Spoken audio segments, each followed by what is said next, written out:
Welcome ध्रुव study. आज 23 मार्च है। Discuss करेंगे करंट अफेयर के मोस्ट इम्पोर्टेंट क्वेश्चन और साथ में जानेंगे जॉब एजुकेशन और इतिहास में आज के दिन की मुख्य घटनाओं के बारे में। ये है भगत सिंह, राजगुरु और सुखदेव।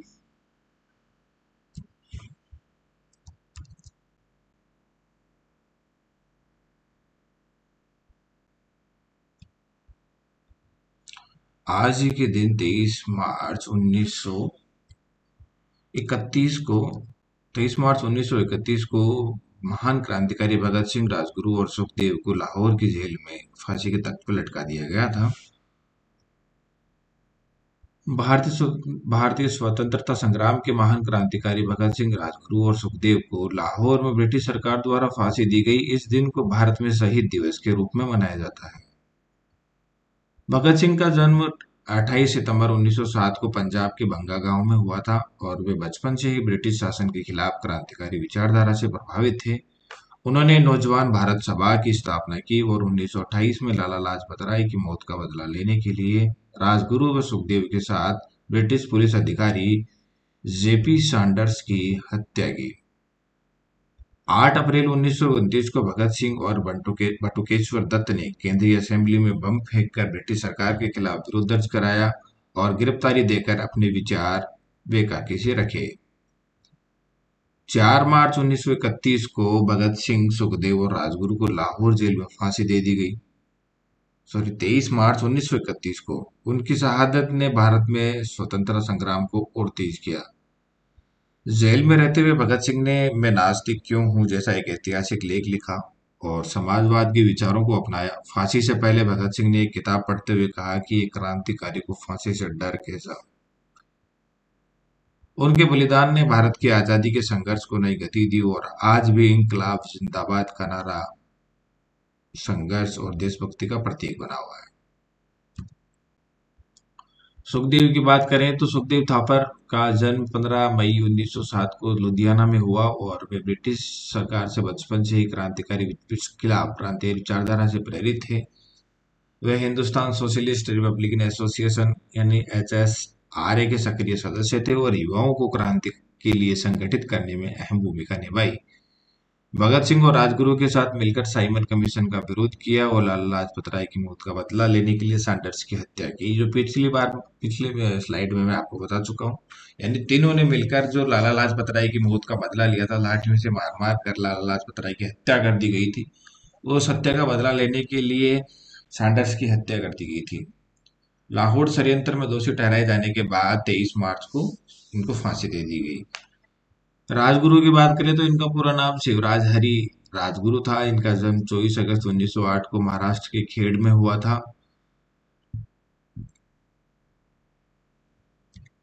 आगे बात करेंगे जॉब एजुकेशन की। पटवारी के 2020 पदों पर भर्ती है। 23 मार्च इसकी लास्ट डेट है। एज लिमिट 40 साल है।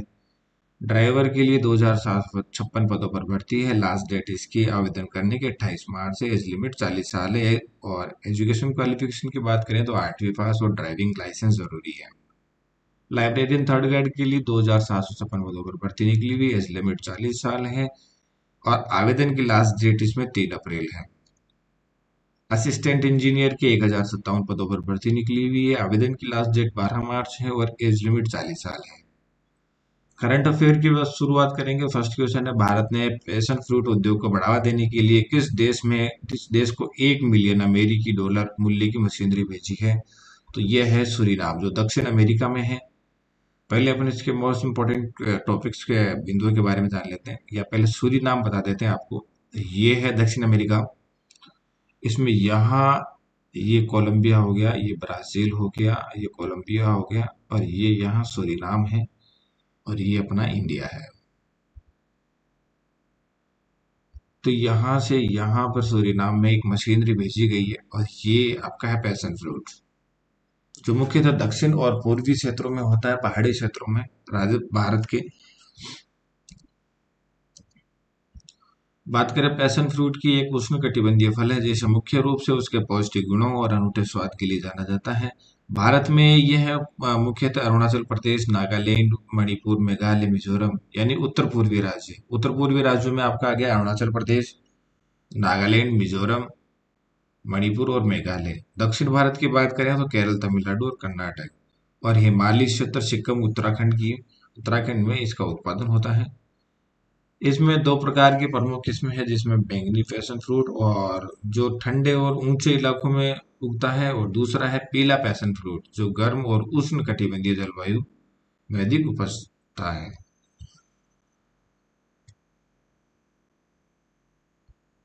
One nation one student ID card किस मंत्रालय द्वारा शुरू किया गया? तो ये है शिक्षा मंत्रालय द्वारा। ये one nation one student ID card क्या है? इसको अपन अपार आईडी भी कहते हैं, जो एबीसी के थ्रू एबीसी आईडी है, abcid.gov.in की साइट पर जाकर अपन बना सकते हैं। इसके तहत प्रत्येक छात्र को एक अद्वितीय 12 अंक की पहचान संख्या प्रदान की जाती है, जिसे automated permanent academic account registry. APAAR ID का फुल फॉर्म क्या है? Automated permanent academic account registry. A का मतलब ऑटोमेटेड, पी का मतलब परमानेंट, ए का मतलब एकेडमिक, और सेकंड ए का मतलब अकाउंट, और आर का मतलब रजिस्ट्री। अपार आईडी छात्रों की सभी शैक्षणिक उपलब्धियों को डिजिटल रूप से संग्रहित करके शिक्षा में पारदर्शिता, दक्षता और सुलभता सुनिश्चित करती है। नेक्स्ट क्वेश्चन है, हाल ही में चर्चा में रही संसद भाषणी पहल किन दो संस्थाओं का संयुक्त प्रयास है? तो यह है लोकसभा सचिवालय और इलेक्ट्रॉनिक्स एवं सूचना प्रौद्योगिकी मंत्रालय द्वारा। अब जानेंगे इसका महत्व क्या है, ये संसद भाषणी पहल क्या है, इसका क्या महत्व है। यह पहल संसदीय दस्तावेजों, बहसों और बैठकों का विभिन्न भारतीय भाषाओं में वास्तविक समय में अनुवाद करने में सक्षम होगी, जिससे सांसदों और संबंधित व्यक्तियों को अपनी मातृभाषा में सामग्री उपलब्ध होगी। इसका जो फायदा होगा वो संसद में होने वाले वाद विवाद और चर्चाओं को वास्तविक समय में टेक्स्ट में बदलने और विभिन्न भाषाओं में अनुवादित भाषण प्रदान करने की सुविधा होगी, जिससे रिकॉर्ड रखना और संदर्भित करना आसान होगा। इसके साथ संसद की वेबसाइट पर एक इंटरैक्टिव चैट बॉक्स की स्थापना की जाएगी। इंटरैक्टिव चैट बॉक्स इस पे डिजाइन किया जाएगा, जो सांसदों और अधिकारियों को प्रक्रियात्मक नियमों और दस्तावेजों को खोजने में सहायता प्रदान करेगा, जिससे संसदीय कार्यों में दक्षता में वृद्धि होगी। यानी इसमें मुख्यतः एक तो होगा कि एआई आधारित अनुवाद होगा, इसमें स्पीच टू टेक्स्ट और स्पीच टू स्पीच का रूपांतरण कर सकेंगे इसमें, और एक चैट बोट होगा, एक इंटरेक्टिव चैट बोट होगा जिसमें सर्चिंग में आसानी होगी। नेक्स्ट क्वेश्चन है, हाल ही में राजस्थान में किस जिले में डेजर्ट नेशनल पार्क में नए वन्य जीव संरक्षण परियोजना की शुरुआत हुई? तो यह है जैसलमेर। जैसलमेर का राइट आंसर है। तो ये राजस्थान है, ये राजस्थान है। और राजस्थान में इसकी बात करें तो डेजर्ट नेशनल पार्क की, ये जैसलमेर और ये बाड़मेर के एरिया में फैला हुआ है। और डेजर्ट पार्क की स्थापना 1980 में हुई, और इसका जो मुख्य आकर्षण का केंद्र है ये गोडावण है, जो राज्य का राज्य पशु पक्षी है। राज्य का राज्य पक्षी गोडावण है, जिसे ग्रेट इंडियन बस्टर्ड भी कहा जाता है। बात करें डेजर्ट नेशनल पार्क की, तो ये 3162 वर्ग किलोमीटर क्षेत्र में फैला हुआ है और जैव विविधता को संरक्षित करता है। ग्रेट इंडियन बस्टर्ड के अलावा यहाँ चिंकारा, रेगिस्तानी लोमड़ी, भेड़िया और कई दुर्लभ पक्षी व सरीसृप पाए जाते हैं। नेक्स्ट क्वेश्चन है, वरिष्ठ नागरिकों के लिए आयोग की स्थापना कौन से राज्य में की गई है? तो ये केरल में 2015 में की गई है, सॉरी 2025 में, 2015 यहाँ बाई मिस्टेक हो गया। केरल सरकार ने मार्च 2025 में वरिष्ठ नागरिकों के अधिकारों की रक्षा और कल्याण के लिए यह आयोग गठित किया है, जिससे केरल ऐसा करने वाला भारत का पहला राज्य बना है। यानी अगर किसी राज्य ने वरिष्ठ नागरिकों के कल्याण के लिए किसी आयोग का गठन किया है तो वह केरल है, और ऐसा करने वाला भारत का पहला राज्य बना है। इसका उद्देश्य है वरिष्ठ नागरिकों की सुरक्षा, पुनर्वास, स्वास्थ्य और सेवाओं में सुधार, सरकारी योजनाओं का लाभ दिलाने और सामाजिक समावेश को बढ़ावा देने का काम करेगा ये।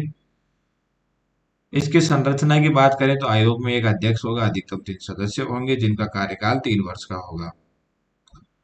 इसमें ये वरिष्ठ नागरिकों की शिकायतों की सुनवाई करेंगे और समाधान का इनके पास अधिकार होगा। महत्व की बात करें तो 2011 में केरल की 12.6% आबादी वरिष्ठ नागरिक थी, जो 2018 में बढ़कर 23% हो गई। 2030 तक 25% से अधिक होने की संभावना है। यह आयोग बुजुर्गों की बढ़ती जनसंख्या की चुनौतियों को दूर करने में मदद करेगा। नेक्स्ट क्वेश्चन है, दुनिया की चौथी सबसे बड़ी एयरलाइन कौन सी बनी? तो यह है इंडिगो। भारत की एयरलाइन इंडिगो दुनिया की चौथी सबसे बड़ी एयरलाइन बनी है। और इसका एयरलाइन का चौथी सबसे बड़ी दुनिया की एयरलाइंस बनने का आधार क्या है, तो ये है मार्केट कैपिटलाइजेशन। तो ये दुनिया की 4 शीर्ष एयरलाइन है, जिसमें delta airlines, Ryan airline, United airlines और इंडिगो एयरलाइंस। अब इंडिगो एयरलाइंस की बात करें तो इसका मार्केट कैप कितना है, 1.97 लाख करोड़ रुपीस। और सबसे सबसे बड़ी जो एयरलाइन कंपनी है वो है डेल्टा डेल्टा एयरलाइंस। इसकी मार्केट कैप है 2.56 lakh crore rupees. Next question है, 100 साल के मूर्तिकार राम सुतार को कौन से पुरस्कार से नवाजा गया है, तो ये है महाराष्ट्र भूषण पुरस्कार से। महाराष्ट्र भूषण महाराष्ट्र सरकार का सर्वोच्च नागरिक सम्मान है। अब ये जानते हैं कि मूर्तिकार राम सुतार कौन है, इनको महाराष्ट्र सरकार द्वारा सर्वोच्च नागरिक सम्मान कौन क्यों दिया गया है। तो ये है राम सुतार मूर्तिकार, जो 100 साल के हो चुके हैं। ये बहुत ही प्रसिद्ध मूर्तिकार हैं, जो आपके सरदार वल्लभ भाई पटेल की मूर्ति है, स्टेचू ऑफ यूनिटी, जो दुनिया की सबसे ऊंची मूर्ति है, इनकी प्रसिद्ध करती है, जिनको इन्होंने बनाया है। इनके जन्म की बात करें तो 19 फरवरी 1925 को धुले महाराष्ट्र में इनका जन्म हुआ।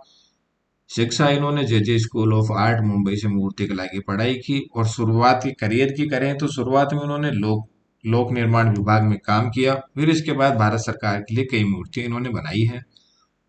स्टेचू ऑफ यूनिट ये बहुत इंपॉर्टेंट है, इसके बारे में कई क्वेश्चन पूछे जाते हैं। तो इसके बारे में बात कर लेते हैं, जिनको राम सुतार ने बनाया है, जो महाराष्ट्र के रहने वाले हैं। स्टेचू ऑफ यूनिट को 2018 में लगाया गया। इसकी ऊंचाई 182 मीटर है, जो सबसे ऊंची मूर्ति है दुनिया की। और इसको नर्मदा नदी के किनारे गुजरात में लगाया गया है। इसके अलावा राम सुतार जी ने महात्मा गांधी की मूर्तियां बनाई है, जो भारत में अलग अलग जगह पर लगाई है। 50 से अधिक मूर्तियां इन्होंने बनाई हुई है। जो सबसे अधिक चर्चाओं में गांधी जी की मूर्ति इनकी बनाई हुई रही है, वो संसद के बाहर दिल्ली में बैठी हुई गांधी जी की मूर्ति। अभी उस पे विवाद भी हुआ था गांधी जी की मूर्ति को लेकर। वो संसद के बाहर जो बैठी हुई मूर्ति बनी हुई है, लगी हुई है, वो राम सुतार जी ने बनाई थी। इसके अलावा छत्रपति शिवाजी की मूर्ति अभी ये बना रहे हैं, जिसकी ऊंचाई रहेगी करीब 212 मीटर। इसके अलावा महात्मा बसवेश्वर की मूर्ति इन्होंने बनाई, जो लंदन के ब्रिटेन में लगी हुई है। इसके अलावा राजीव गांधी और इंदिरा गांधी की मूर्तियां बनाई, जो दिल्ली में है। इनके सम्मान की बात करें तो पद्मश्री इनको 2010 में मिला था। 2010 में इनको पद्मश्री मिला। भारत सरकार ने 2010 में इनको पद्मश्री दिया। पद्म भूषण 2024 में इनको कला क्षेत्र में उत्कृष्ट योगदान के लिए दिया गया। और राष्ट्रीय पुरस्कार 1999 में कला और मूर्ति कला क्षेत्र में इनको मिला। हाल ही में मार्च 2025 में भारत के OTAI और मलेशिया के APOC के बीच सहयोग किस उत्पादन के प्रचार के लिए हुआ है, तो यह है पाम ऑयल के लिए। भारतीय बाजार में मलेशियाई पाम ऑयल के पोषण और स्वास्थ्य लाभों के प्रचार के लिए यह सहयोग समझौते पर हस्ताक्षर किए गए हैं।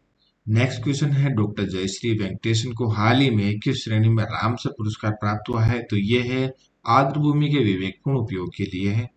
ये है डॉक्टर जयश्री वेंकटेशन।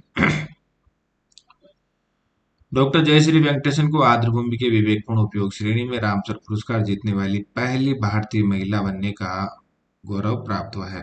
ये पहली भारतीय महिला है जिनको आर्द्रभूमि के विवेकपूर्ण उपयोग की श्रेणी में रामसर पुरस्कार मिला है। रामसर की बात करें तो इसका जो मुख्यालय है, इसका सचिवालय है, वो स्विट्जरलैंड के ग्लेंड में है। भारत इसका सदस्य 1982 में बना। नेक्स्ट क्वेश्चन है इसका, ऑस्ट्रेलिया में भारत अल्फ्रेड चक्रवात से सबसे अधिक प्रभावित शहर कौन सा है, तो यह है गोल्ड कोस्ट है। 9 मार्च को आए उष्णकटिबंधीय चक्रवात अल्फ्रेड से गोल्ड कोस्ट शहर सबसे अधिक प्रभावित हुआ। इससे क्वींसलैंड और न्यू साउथ वेल्स क्षेत्र में भारी वर्षा और भूस्खलन हुआ। तो ये है आज का करंट अफेयर और मोस्ट इंपॉर्टेंट क्वेश्चंस आज के हमने जाने। आपको कहीं भी किसी भी प्रकार का डाउट है तो कमेंट बॉक्स में आप पूछ सकते हैं। आप चाहते हैं कि किसी भी बिंदु पर या किसी भी टॉपिक पर विस्तृत से डिटेल से वीडियो बनाया जाए, तो आप हमें कमेंट बॉक्स में बता सकते हैं। वीडियो आपको अच्छा लगा, कंटेंट अच्छा लगा है तो आप हमें लाइक कर सकते हैं, शेयर कर सकते हैं, सब्सक्राइब करें और अपडेट्स के लिए बेल आइकन पर जरूर क्लिक करें। Okay, thank you.